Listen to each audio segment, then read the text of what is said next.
The Junction, Ewagidwa. Malaika Institute. We teach people how to work. Registration is in progress. Call us or 0776 132232 or 0712 587 603. Visit us on the web at www.malaikainstitute.com or Facebook at Malaika Institute.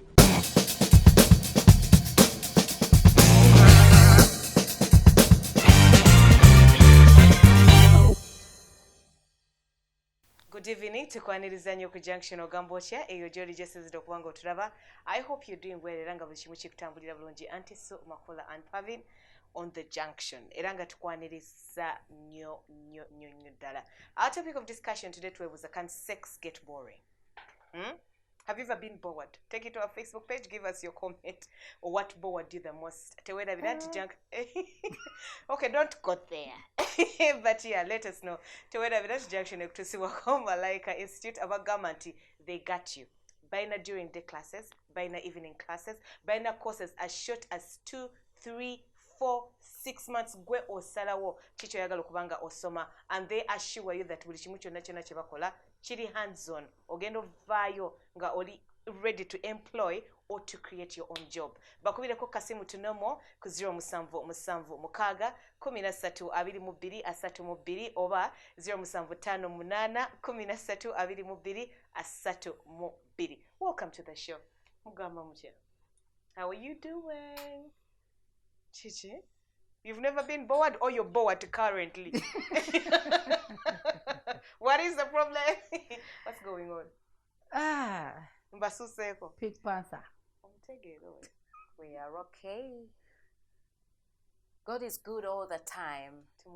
And all the time He is good and so fair that He created sex. Do we mean that? Omuzannyo saabazannye oguwooma okusama ate nga toweta buwesi mugongo naye nga muvaamu ebibala. Sex is not supposed to be boring. Naye ffe abazannyo omuzannyo ogwo tetugutegeera ate oluusi tetufaayo na kuyiga tulowooza tumanyi. At times abantu boredom baji associating nnyo affiliating ku length of the relationship. Mama obudde bwambula. No, they still look nice. A long-term relationship esobola okuba nga gye mukoma okuba mwenna n'okuba nga bigenda byeyongera You get used. Some of you grow so fat. Then, like your muscles are so loose. Generally, you claim you're old. You're just there. When you take off your clothes, your body runs with the clothes. Because the thing is, omulimu ogusinga obukulu Mukama Katonda gwe yatutuma okukola. Kuzaala na kwala. Emirimu emirala gye twagenda ne tweyiyizaawo gigenda ne gitutwalako obudde. Ate jjo ne tugiteekamu nnyo. For example, osobola okutandika business, osobola okutandika law firm, osobola okutandika saluuni, emirundi egisinga ne mukola ne SWOT analysis, buli lunaku obeera mu meeting n'abakozi bo. Ddi lw'otuulako n'omwami wo oba n'omukyala wo ne weebuuza oba ekintu kye mwatuma okukola mukikola bulungi. Do we know the strength of sex? Do we know the weaknesses? Do we know the opportunities? Do we know the fears and insecurities? Because truly, when you like ebyokwemanyiira mutandise okwogera nga ate abandi abaagala okwenda. Let me tell you. Yes. Kankubulire anti so. Let me talk about ebyo mugamba simanyanga mukulanye ebbanga nga ddene kati allow me to talk about facts. Nti tufune difference by going out to anaawe match. To make this chitufu ojana gende ya njagala nkubulire tudde ku boredom. Let's call a spade a spade. There are people who are predictable in the bedroom. No nga bwekyali bwekiriba olubeerera agwakyabugazi tetukyusa to addinga totoolako. This man is predictable, this woman is predictable. Nga bwazze agendera kuva mu kinaabiro ayambale night ayingira obuliri ate nga night eryeji omusajja agenda kuva eri atambule nga bw'ayagala ayingira obuliri muggyeko ettala. It's the same thing. It's a routine yawo akugambe tunula eno. It's the same thing over and over and over and over and over and over. Kyekimu tukole SWOT analysis mu bufumbo bwaffe. Noonya strength eziri mu muzannyo gwammwe ogwa sex. Stop being predictable. Onoonye weaknesses. onoonye opportunities, onoonye threats. Omuzannyo guno ogwa sex nga baguli nti gwe gutukuuma okubeera wamu, gwetaaga nagwo okuyiiyiza, nagwo gwetaaga okuseesebwamu, nagwo gwetaaga okuteekamukko ku kasente. Bw'olaba ng'omukyala tayambala bunnayiti bukusanyusa, muwiiyeko emitwalo 5 awo agende for shopping. Bwe mulaba nga ziranjali nga ze zikuyamba nga ze zibayamba okutambuza. Kubanga ekintu kye tulina okumanya Makula nti amaaso ku mwami ge gamukolera omubiri gwe ne gusituka oba ne gusanyusibwa okwagala okufuna omuzannyo ogwo. Fe abakyala oluusi matu, emirundi egisinga matu, biki byoyogera ebimpomera ebinyumira ebisobola okundeetera nti bw'onookoonako obukonyi bw'oti nja kufuna obwagazi n'omukwano guli. Si kukifuna bubi, anti so si matu gokka. Tusookera ku matu ne tuloba tugenda ekirala. Ebigambo biggwayo, tebisobola kuggwayo ojja byogera ebigambo biggwayo. Ekibuuzo kiri nti nga bwe kyali olubereberye bwe kiri era bwe kiriba. Si bwe kirina okubeera era si bwe kisaanye okubeera. Prediction tuveekokko is usually caused by something. Okitegeera? If someone, knows there's nothing new that's going to be done, or like the circumstances around the whole situation are not good, like nga temuli bulungi nga atuukiriza mukolo, okitegeera nti waliwo abantu abatuuka n'abanga just atuukiriza responsibility. Okitegeera, that is when the prediction comes in, that is when the boredom comes in. You need to find out why. Why have you lessened yourselves? Why has the spark disappeared? Why have you lessened yourselves to just responsibility of nave waffe kutuukiriza ku mukolo oba omukyala kantuukiriza omukolo? Kitegeera, because it happens. Ne baba nga tebakyafiirayo ddala, and there's reasons as to why. Njagala kugereza abaami. Abaami bakola, we appreciate, era mutukolera, you're the breadwinners we mubanga yes mwe mukikola, mwe heads of the family, kirungi okubanga gwe provider. Naye saagala kibeere kyekwasa okuttayo sex life. Waliwo omusajja nga abaana nabo bakumanyi nti by 8 that is home. Kati nga ne mukazi wakimanyi bedroom ogiyingira ssaawa 4. Every day ssaawa 4 akusuubira, ate olina routine yo nti bw'otuuka bw'oti n'ogenda mu kinaabiro n'onaaba n'odda ku laptop ku ssaawa 6 n'olyoka omukwatako. Ne mutwe gwe okimanyi. In fact kyokola ng'omukazi osobola n'okwebaka okuva ku ssaawa 11 n'ogamba kasita ngolokosa ku ssaawa 4 ne alamu osobola ogiseetinga. Laputopu ekola ki mu kitanda, ofiisi zikola ki mu buliri bannange, mu kisenge. Mbadde nsaba ebintu ebirina okusigala ku ofiisi bisigaleyo. Already ofiisi wagiyingidde essaawa emu ey'okumakya oba 12 n'ogibeeramu n'ogisiibamu essaawa ebbanga lyonna. Naye kakati era tutuuse mu ofiisi y'awaka, ate era oleeta ofiisi. Kati nno gwe oyogedde laptop, naye wali ekigambo kiyitibwa masimu. Essimu. Netubeera ku simu, netubeera ku simu ngamba babe, essimu zitusula mitwetwe, essimu kwe tuzuukukira, essimu kwe twebakira, era kyova olaba oluusi ebifaananyi eby'obuseegu byesanga byekubye. Zino essimu ze mulaba ziri smart. Gw'otadde wali essimu kati kankubulire essimu ng'oggyeko nti kwe twebakira oba kwe tugolokokera, essimu distraction. Nti waliwo abantu nzikiriza oli busy era nga bambi gwaddukanya kampuni eyo era gwe PA era gwe manager gwe biki ebya kampuni. Naye omuntu okulekako essimu n'agamba essaawa yonna nsuubira call. You also be there nga you're nervous waiting on his behalf. Wajjidde kiki I'm not priority. We could have started ng'essimu ekuba. Kitegeeza I'm not priority. Oyinza n'okuba tolina kintu kyonna ky'osuubira oba muntu yenna kkuba. Naye waliwo obuntu buno obwa WhatsApp. Munneeno muli mu mbeera etambula ng'oli oti ku ssimu. Bannange. Auntie Kati, when we are enjoying each other here, we need to have undivided attention. Have all your attention to your partner. Naddala bw'oba osazeewo okola ekintu kino nga musaanye okukyetuusaako, of which bulamu, this is life, sex is life.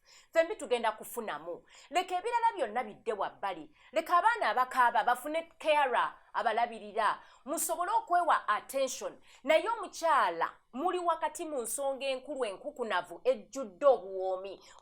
Omwana akaaba linda mmala okuyonsa. Please.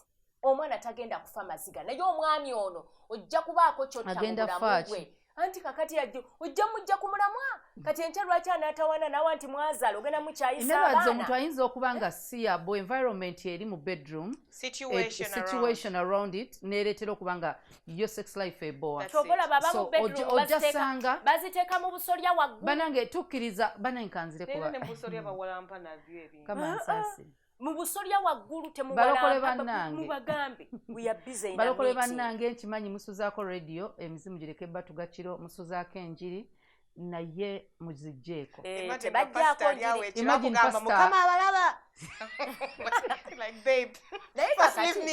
anti mukama atulaba tuli ku mulimu ogwatutondera ogwatutumwa ate mukama abalaba anti so nawe nedda anti so wulira eddoboozi lya pasita ujinga ekiro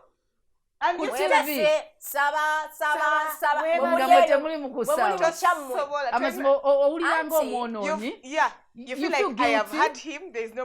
njagala nnyo and then ekiro kuliko obuyimba bw'omwoyo obudde bwaffe obuyimba precious lord take my hand n'ebigambo bino precious lord okubeera nga muli wakati mu nsonga yesu olina wookoonye nga gwe yenkaba gy'okaaba yennyimba gy'oyimba ayi mukama katonda yesu bikira mariya ow'ekaliiti bannange essaawa linnya yita omwami wo kugamba baako embeera endala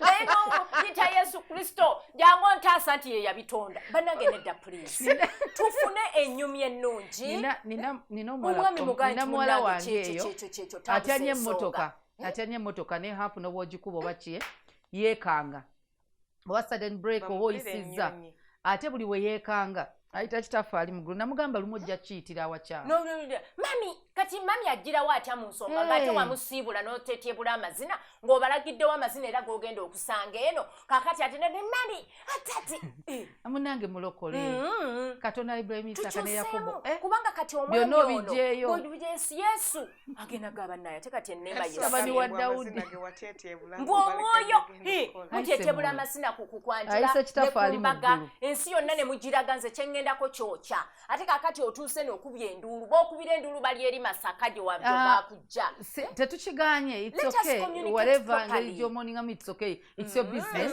naye kyetulina omumanya katonda ye yatonda love katonda ye yatonda sex so bw'oba oli married you're not sinning kati lekera waliwo ebintu anti egamba nti olina okuba mukowole mu buli mbeera kati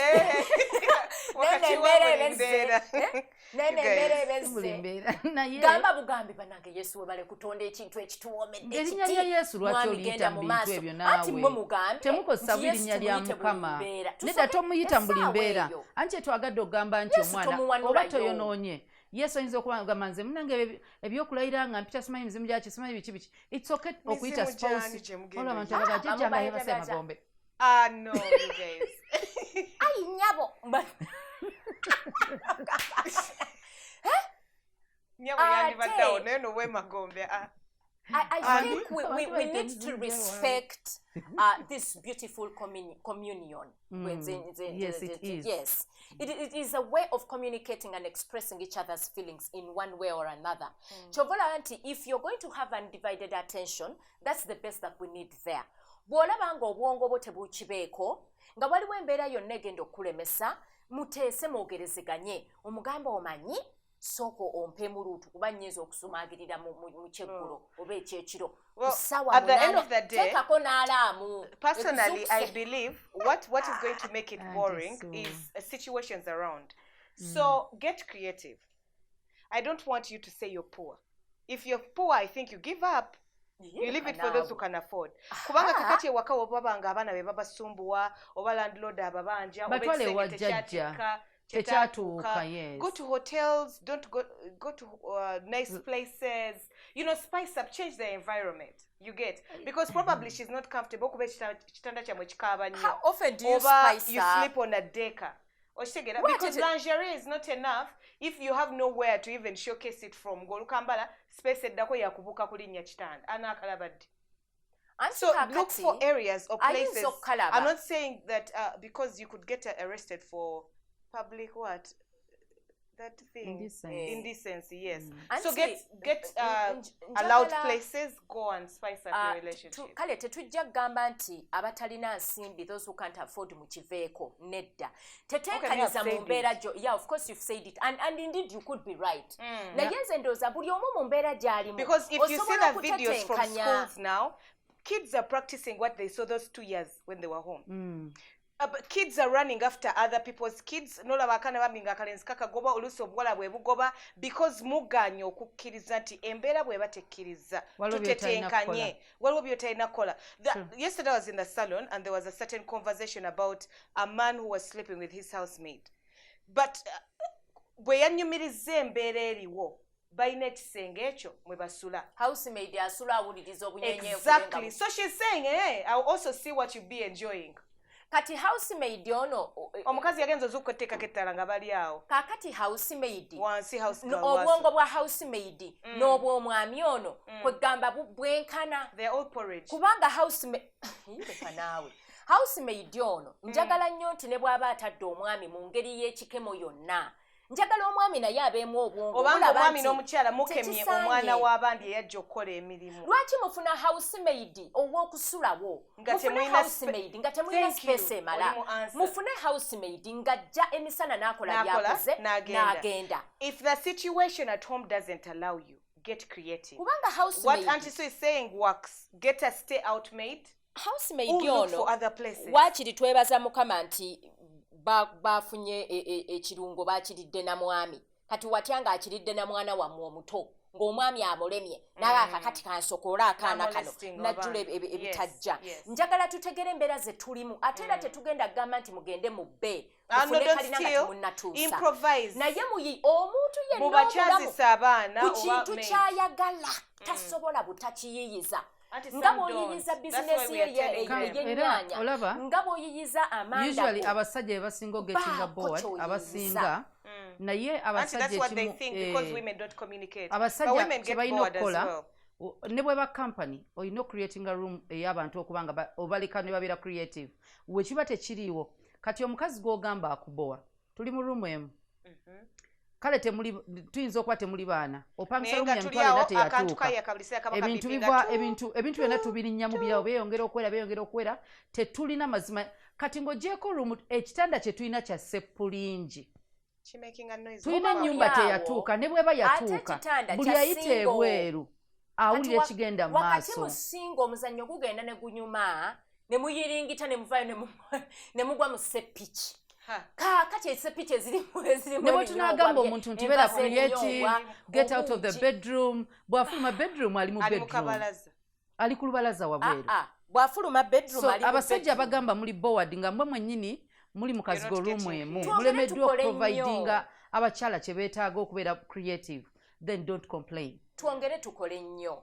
Ate abaami bw'olabanga nga tonnaba bulungi kwetegeka creatinga space y'abantu babiri, nze ndowooza nti linda mukko gumiikiriza oba gendako kale mu bifo ebirala. Ate n'ebifo ebyo ebirala nabyo si birungi nnyo kubanga ojja kwonoonera ssente mu bifo ebyo ebirala ate bikwonoone ate oleme kusonda za kuzimba oba kutegeka poloti. Naye njagala twetegere munda mu ffe nti we have an image to protect. Tulina amannya ag'okukuuma. Saagala nnyo muzannyo ogwo ate gukumalemu ensa. Mutuke okubeera mu mmotoka, mubeere wansi w'emiti, mubeere mu nnimiro, babasange nga mubeeyo mu busolya waggulu. Abantu bagenda basunga nga basanze ku kkubo. All those places you said sound very kinky. They sound kinky. Naye olina okusoundinga kinky nga okimanyi nti oli seefu. Ensonga endala makula oyogedde ekintu ekituufu ennyo. Twayiga nti olw'okuba bamaidi bano oluusi bingi ebibeera waka bye tutamanyi baleeta abalenzi mu maka oba batulugunya abaana baffe. Kati mu buli ruumu y'ennyumba ne muteekayo kamera. Kati abaana ne bwe muba mwabatwala ewa jjajjaabwe mu ddiiro mulimu kamera.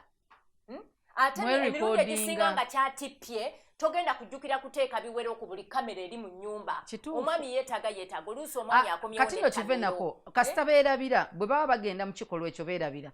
So aliira buli wamu, bw'amala oliira buli wamu talijjukira nti nno ye recordinga. Akwata tapes oba CDs oba ka card ka memory card ng'akatereka.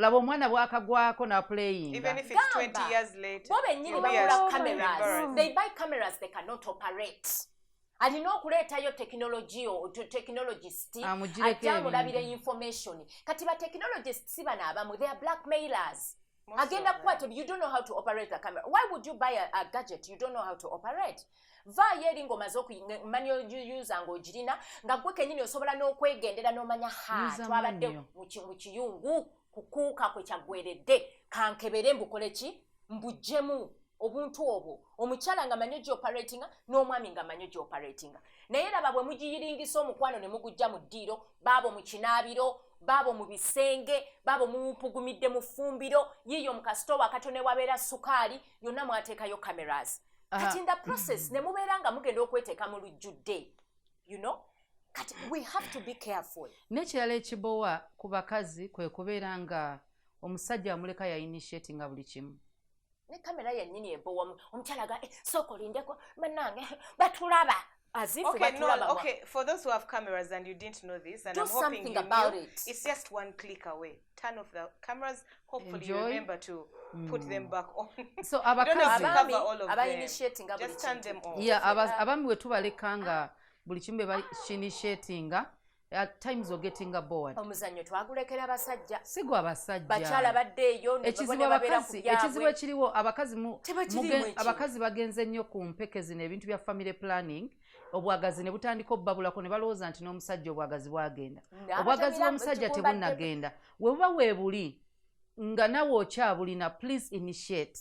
Omusajja ye buli sawa yatandika omuzanyo buli sawa alina kugamba ye gundi weyayo gundi weyayo anti si weyayo sina kunyiiga anti so gwe toyinayo feelings kale ensonyi tuzikiriza we ziri naye kumala bbanga ki anti ensonyi era teweetaaga gamba musajja nti no abakazi anti so abakazi tuyinza okuba nga tutya okwogera naye ebikolwa byaffe bisobola okwogera kituufu omusajja ne bw'aba ali bize mu kifo ky'essimu gwoba omudistractinga be the distraction naye waliwo okubanga gwe naawe wennyini ogamba ndaba ali bize kangende mu kisenge neebake wali embeera y'obupiira bannange si bupiira emipiira gino gye basamba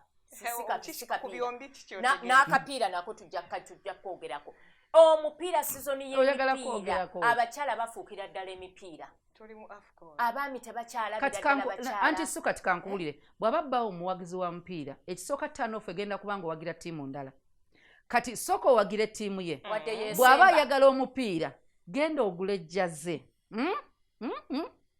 gula jjaze ya ttiimu gy'awagira oba Man U oba Arsenal oba Chelsea whatever team funa akapale kakalungi kali kasekiseeko kateekemu wulira kateekemu kwata ka t-shirt ng'oyina ekundi kwata ka t-shirt okafundike wano okole ekiwato ng'oli mu jeze ya Chelsea nga wa Chelsea wa Man U yambala ka Man U odde maaso yambala sinika zote kamu ne socks ofuke cheerleader olaba omupiira otandika okubuukabuuka bw'otyo oddeyo mu nnyumba oli mu kwemulugunya abidde cheerleader omugambye hani tugenda teeba ng'oli ekifunduko kisibye ku lubuto ki anti egambye making sure kundi gyeriri bwe liba teririyo kafule ka shirt just kabeba ka t-shirt dress kabebwe kati nga kali free yambala sneaker oba yambala socks zokka mu nju yaleka wabo obuwati n'ayagala gwe ekiriwo ate bawo waba muvuzi wa boda ne helmet giteeke ku mutwe siba akakindikiko siba akantuko oba oli wa fige fananetya figa gye yalonda gyayagala baboda banne n'akudduka.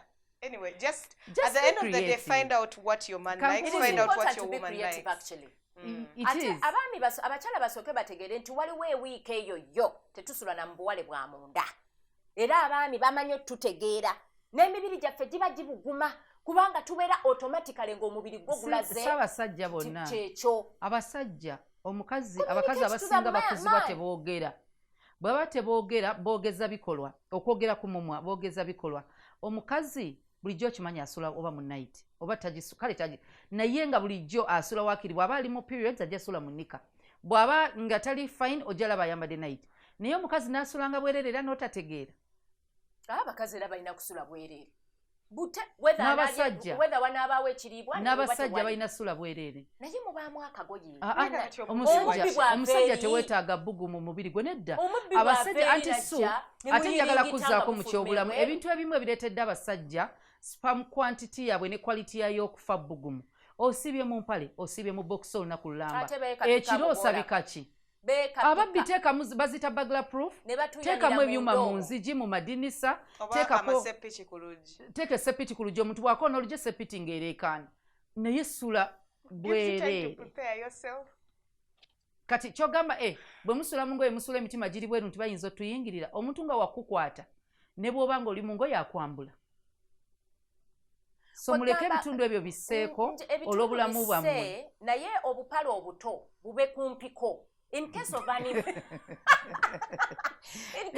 weekengera emergency ki kuba nalindabye munnange gula bathrobe giteekawo ku kitanda kyo kale ababbi ne bajja najja nakuyimirirawo ogenda kujjukira empale gyeri anti kati era waliwo engeri omanyamuoza teriiyo anti kubanga kati ate twewala okuswala naye bwe mufuluma mwenna bayitiddewa bali ng'omusajja enanka ziri anti nze kyensikiriza waliwo zino robes abantu ze bagula obafuna nga bw'onoogamba oba kaleeso omukazi sula aline kaleesiko n'omwami nfunireyo awo kaleeso kali kasobola okusula nga oba ku makya kasobola okwesiba naye antisu musule nga bwe mwatondewa kubanga omwami oyinza okuba weebase omukyala n'agolokoka ng'ayagala naye saavinga n'ogolokoka nga olinga capati ngamba omala muteekateeka omwami ngalo zo ziri mu bijirijimba nti bw'omukwatako agira yeekanga bwekanze muguleyo obuntu babuyita batya obusoftening engalo ne bw'oba wayozezza engoye funayo olive oil omuyise mu ngalo zo zibe nga zigonda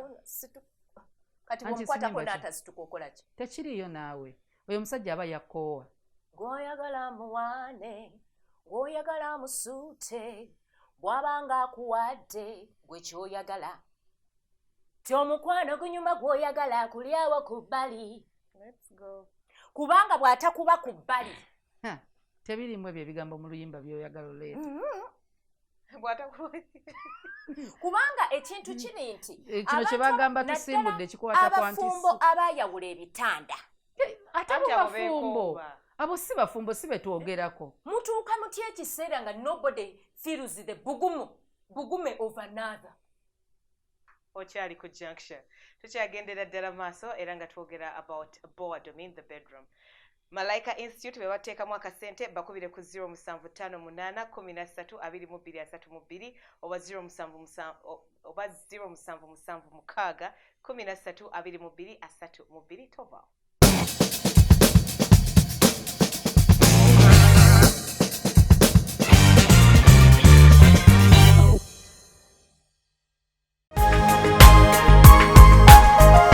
Soul Television, Femunyo.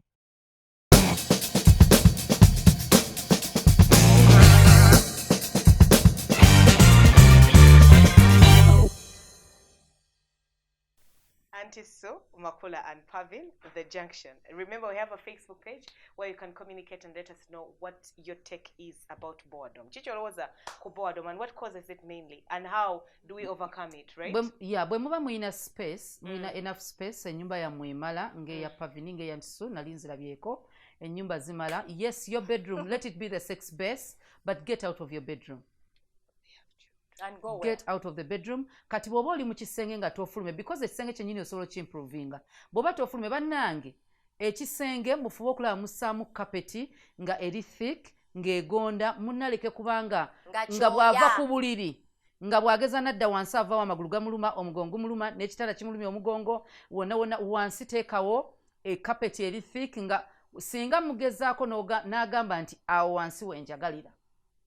Asobola obeerawo comfortably nga naawe gwe bataddewo toli mu kwekyusa oti omugongo bagumenya esimanyi wansi wakunyize. Omufaliso guno tuguteekateeka ne tuteekako ebipiira ebitaka abazimakintoshi naki kaakati ekyoyo ekyo nga kyayingiddemu otuzza otwo mubeere ne huuva esobola okuyonja kubanga oyinza okunoonya emmese eyawunye anti sosokoleke nga mbeera yamwe oyagala kutaasamako oba kapetiyo bibiri kiki oyagala anti kakati n'amaka gennyini bwe siyonja sagala ate obeere mukopi nnyo okulowooza nti okusanyusa omwami waakiri kapeti okuma okusanisa omwami wakiri kapeti gyokuma anti olina olondako ekyomwendo kiruwa ogikwata n'ogitwala n'ogikuuta n'ogyoza bannange bwe muba mugenda kwenjoyinga yo sex life ebintu ebimu mubijjeeko ebirowoozo temweraliikira kapeti obe neddugala teweraliikira kyeki naddugala ate essuuka ate entebe you're not going to enjoy it ebyo byonna bijje mu mutwe gwo anti kubanga n'okuwunya kwennyini kubalemesa okunyumira omuzannyo ng'oyagala kwenjoyinga omuzannyo ogwo kintu kireke kiflowinge no waliwo ebintu nga si bya preparingira kyemmanyi preparation ebyo byanazze naabye okuwunyirira banno nedda ate ne bw'oba wazze onaabye era ddamu onaabe at the end of the day preparation sometimes I think leads to boredom. It does. Preparing assaawa eyo gye muba mugenda okifuniramu twagambye omuntu okubeera predictable kibi mulina okubeera nga ekisenge kyammwe nga buli kyemwetaaga mukituukako leka naawe ate kaakati bakyalirenze wenjagalira nkufuna naye kakati essaawa eyo omwami ndeeta noonoonya obusuuka bw'abaana aleetereko lwaki temutegeka ebintu byammwe nga bukyali gwamba preparation eno teyeetaaga that very time anti kaakati makula waliwo engeri y'okwerongoosaako nga mumaliriza yimuka ogenda obinoonye anti kaakati eno ng'omwami aleeta ate oyimuka oveewo ate kati oyimuka kuvaawo olagawa anti kati mwetegeke preparation waliwo ebintu kati bebi munanga tonaba kansooka enjalewo kino anti so byetugamba bibowa kati kasange ng'olwedde wayazeewo oba waliwo ekinaabaawo wa tewali kinaabaawo nga waliwo embeera ennyonjo anti somanyi twasoose ensonga gye tugamba nti wali abantu abali predictable kati ng'omwami ajja ng'otadde wali simanyi akakumbi kanti so otaddewo ekiveera otaddewo simanyi market simanyi otaddewo simanyi biki anti ayi simanyi biki simanyi wano waliwo kwegamba otimbye wali alabe n'okulaba ky'ogendako anti kakati sooka oveemu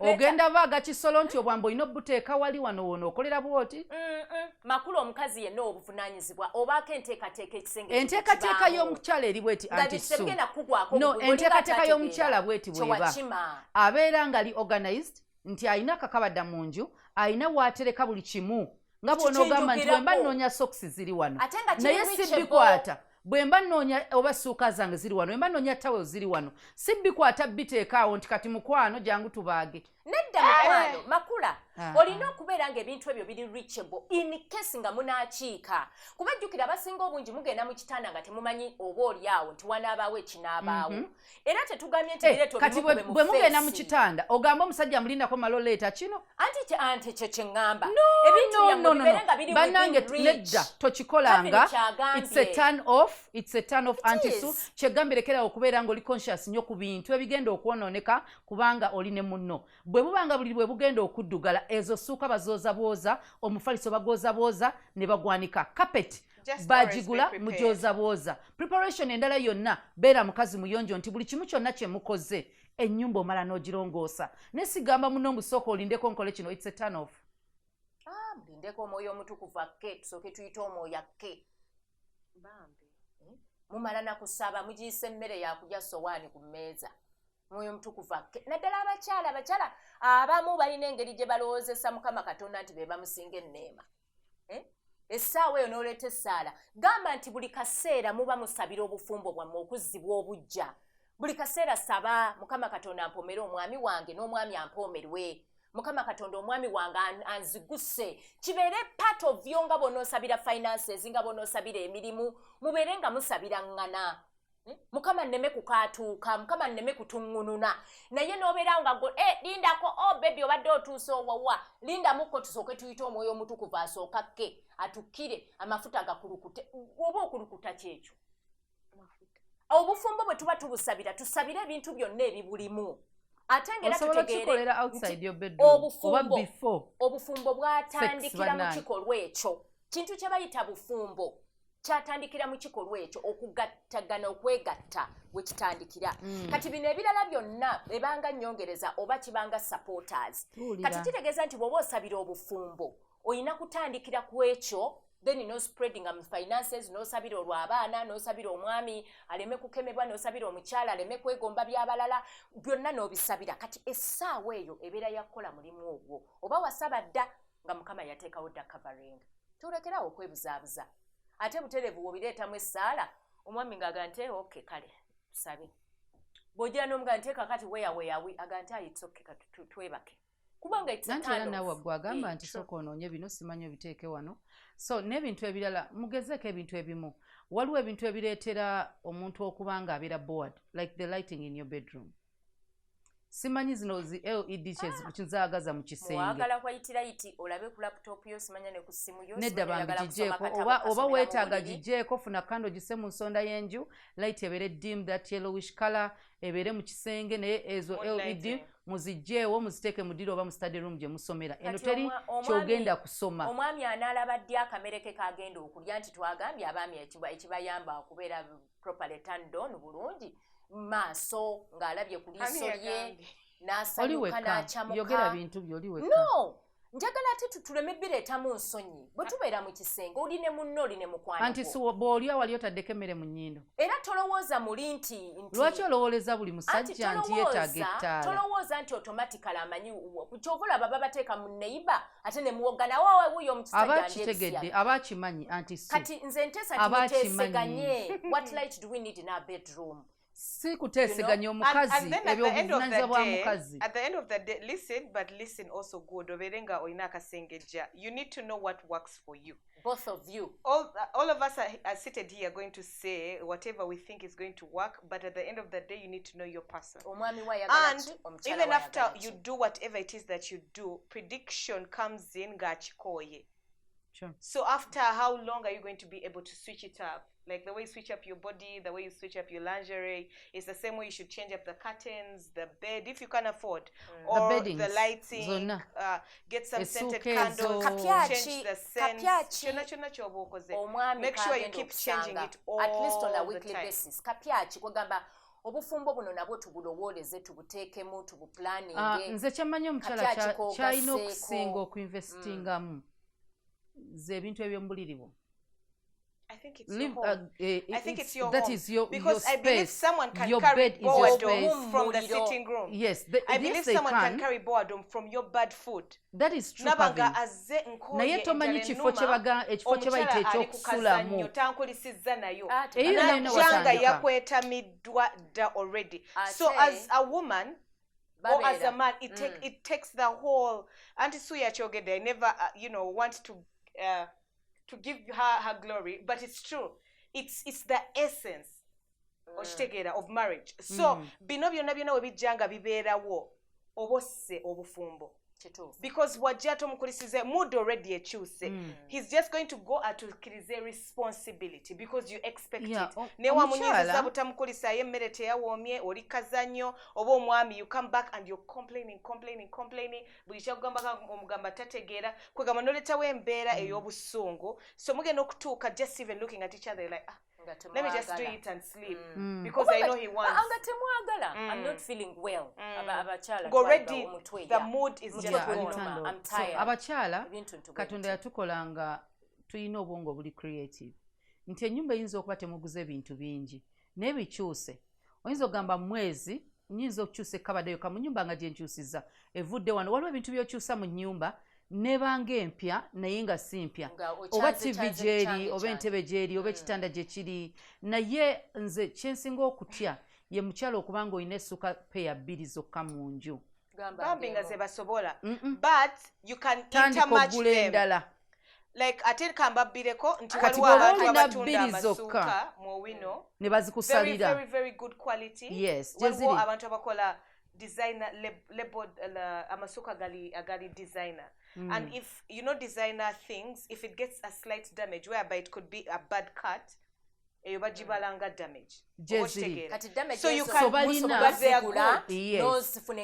bwoba okimanyi tolina ssente nnyingi va ku masuka agalina patterns ennyingi go plain color bwoba okimanyi tolina ssente kubanga bwoba olina plain white aba plain white okyali ku junction tukyagendera ddala maaso era nga twogera ku boredom ku munyo tovaawo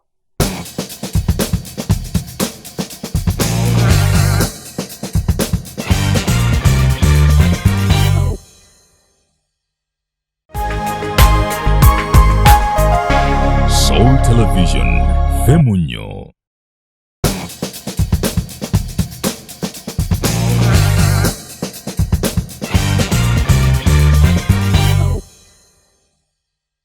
Auntie Sue, Mapula and Pavin, and we are talking about boredom and how to spice up your relationship, especially the sex life.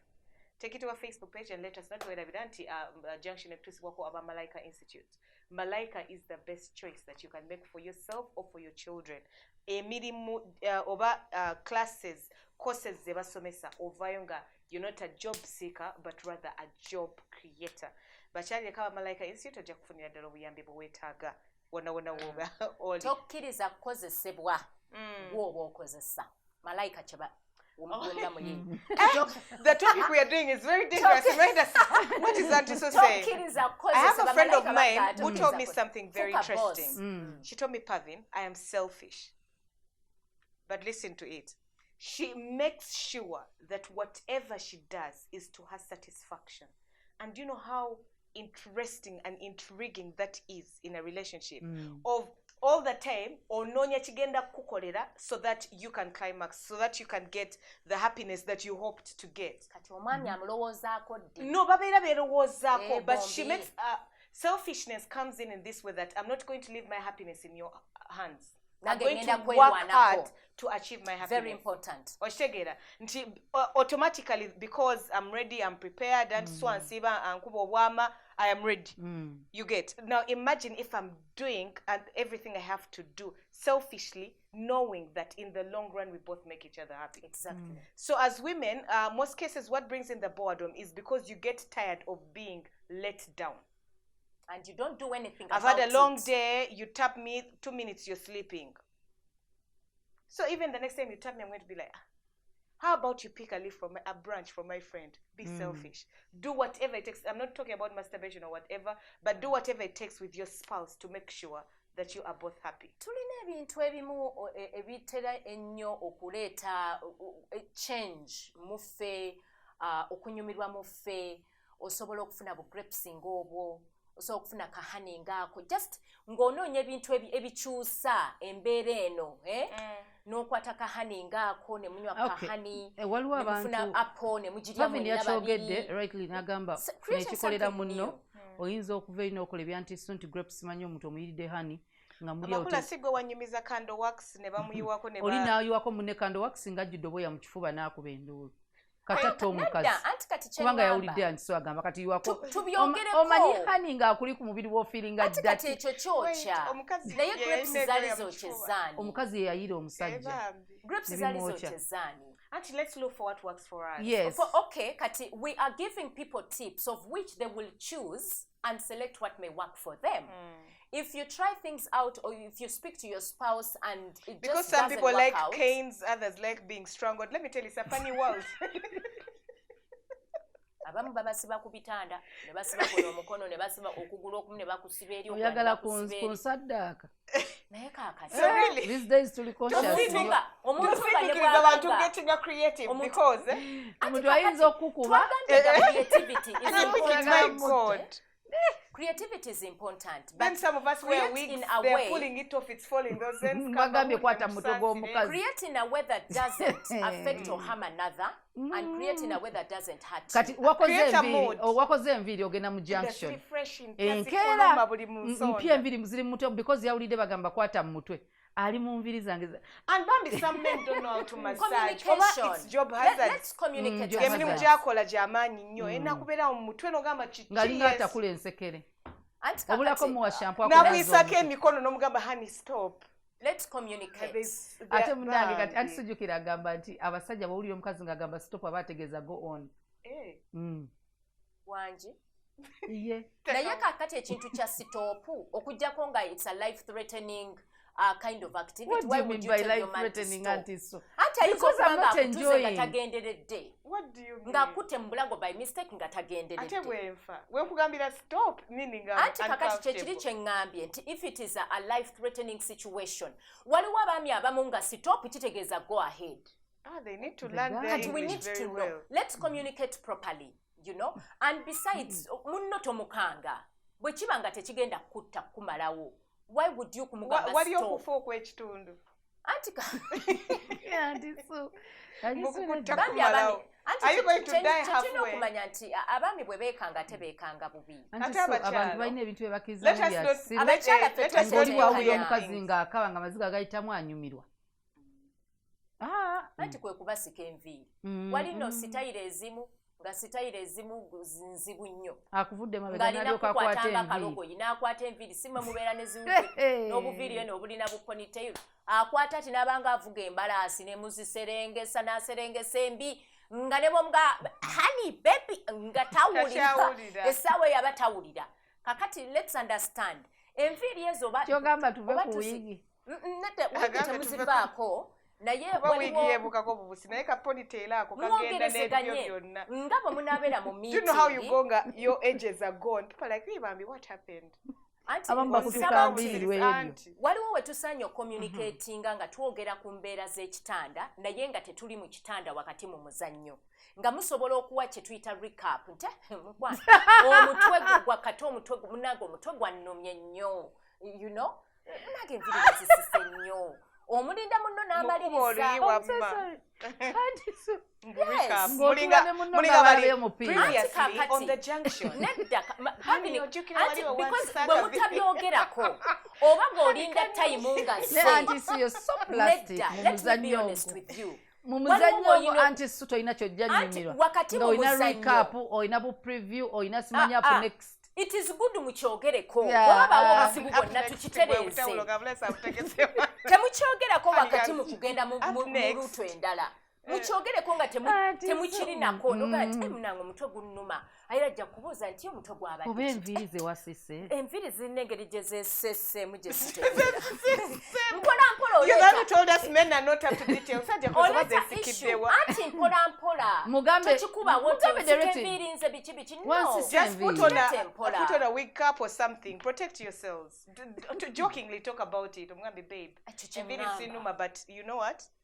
Before, not after they have pulled out your brains. Anti tengambye temukikola mu that is your natural hair in dreadlocks. Do you know how painful braids are? Naye gwe omanya ate natural hair bweruma nga bakusika era tolaba anti so talina ages. Lwaki bannammwe mubagaano banoonya wonna we baagadde eri abantu abamu ng'ennyonyogeze n'obwagazi bajja bujja mu nviiri naye kyoba okola find a way omwami ono ategeere nti do it consciously. Then some of you like to cuddle but the man is worried because omuwunyirira, vice versa.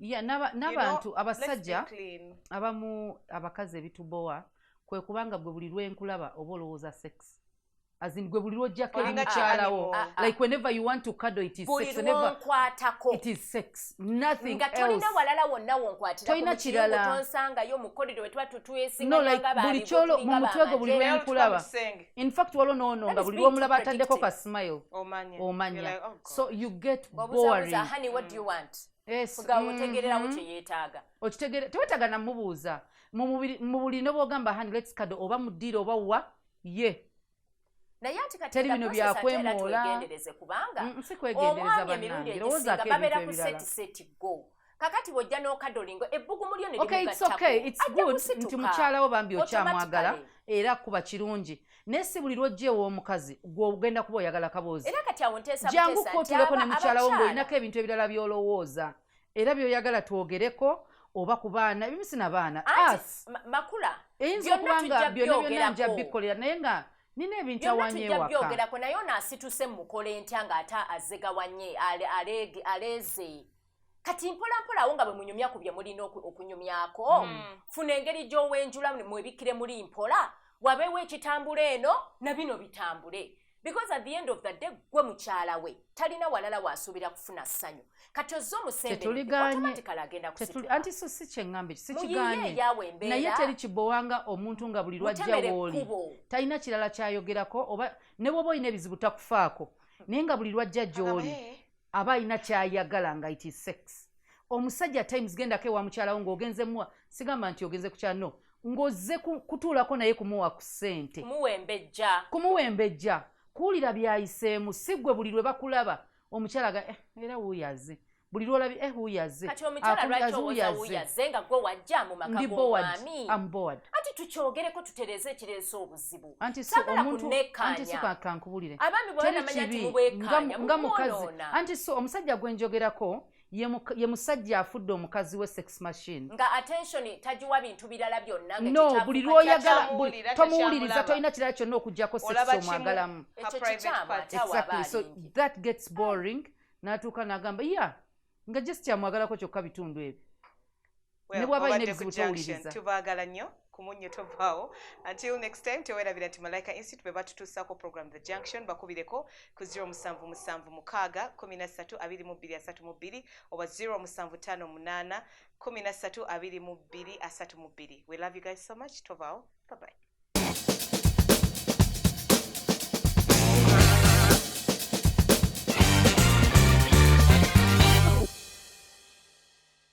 The Junction ewagiddwa Malaika Institute. We teach people how to work. Registration is in progress. Call us or 0776 132232 or 0712 587 603. Visit us on the web at www.malaikainstitute.com or Facebook at Malaika Institute.